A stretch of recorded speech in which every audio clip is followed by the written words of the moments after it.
در آن نفس که بمیرم در آرزوی تو باشم، بدان امید دهم جان که خاک کوی تو باشم.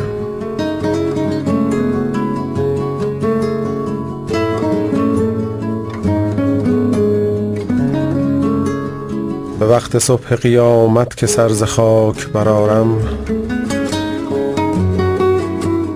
به جستجوی تو خیزم، به گفتگوی تو باشم.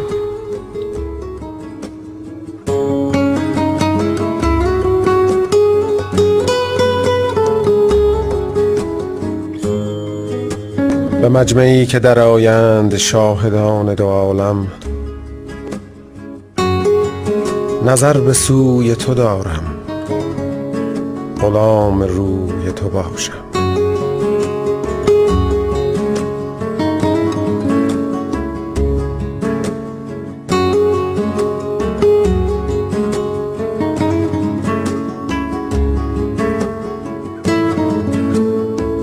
به خوابگاه عدم گر 1000 سال بخسبم، ز خواب عاقبت آگه به بوی موی تو باشم.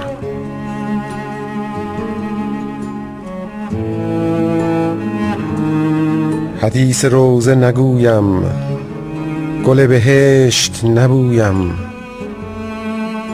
جمال حور نجویم، دوان به سوی تو باشم.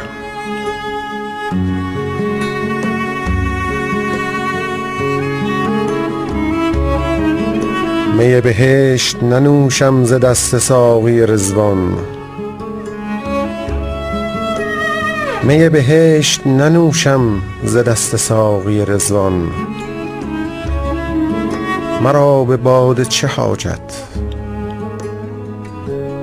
مرا به باده چه حاجت که مست روی تو باشم.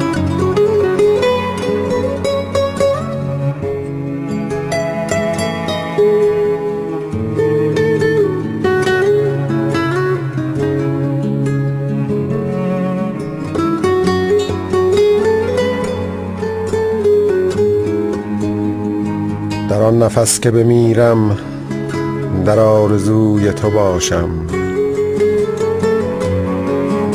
بدان امید دهم جان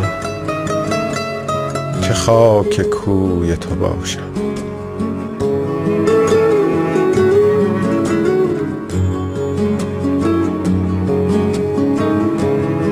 حدیث روضه نگویم، گل بهشت نبویم، جمال حور نجویم، دوان به سوی تو باشم.